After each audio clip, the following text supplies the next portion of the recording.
Trees and plants, these silent giants of nature, may seem quiet and still, but they are actually full of life. They carry out many complex processes that are essential for their survival and growth. Just like animals, plants need to eat, breathe, transport nutrients, and get rid of waste products. Understanding these life processes is crucial for appreciating the vital role plants play in our ecosystem and for becoming better caretakers of our planet. Unlike animals, which obtain food from external sources, plants make their own food through an amazing process called photosynthesis. This process takes place in special cell structures called chloroplasts, which contain a green pigment called chlorophyll. Chlorophyll absorbs light energy from the sun and uses it to convert carbon dioxide from the air and water from the soil into glucose, a type of sugar, which is the plant's food source. This process not only provides nourishment to the plant, but also releases oxygen into the atmosphere, which is essential for the survival of animals, including humans. Therefore, photosynthesis is a crucial process that sustains life on Earth.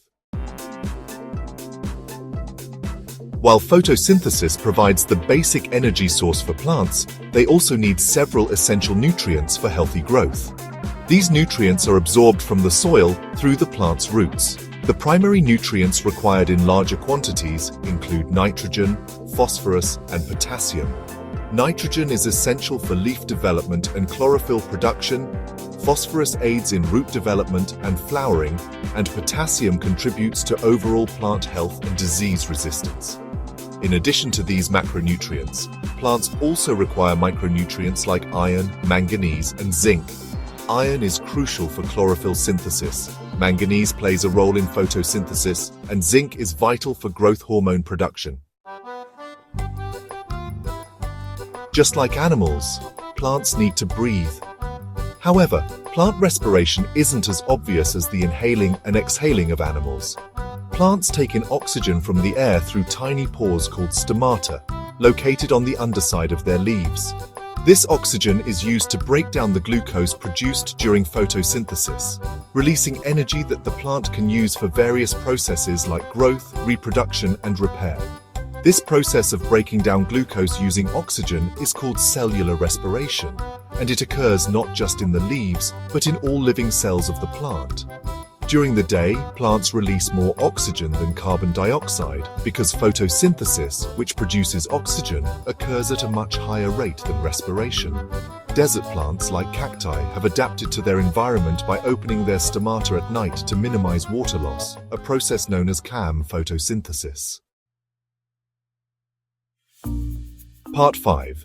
Xylem and phloem, the plant's internal transport system. Plants have a complex internal transport system that ensures the efficient movement of water, nutrients, and sugars throughout their structures.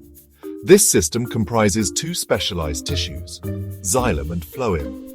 Xylem is responsible for transporting water and dissolved minerals absorbed from the soil up to the leaves and other parts of the plant.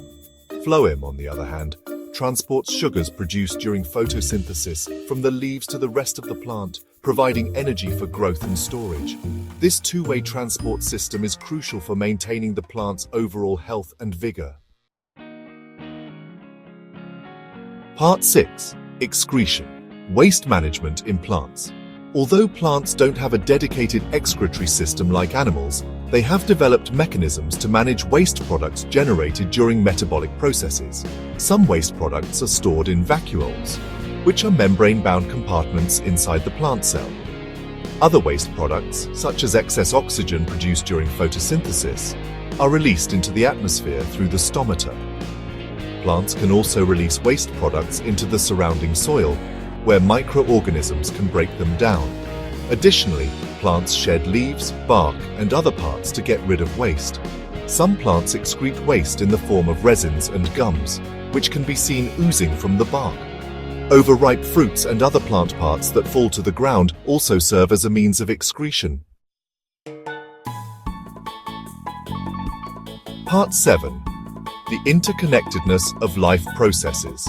It's important to understand that the processes of nutrition, respiration, transport, and excretion in plants are not isolated events. They are interconnected, with each process relying on the others for optimal functioning. For instance, the sugars produced during photosynthesis fuel the energy demands of respiration, and the transport system ensures that all parts of the plant receive the necessary nutrients and water absorbed by the roots. This delicate balance and interdependence highlight the complexity and efficiency of plant life.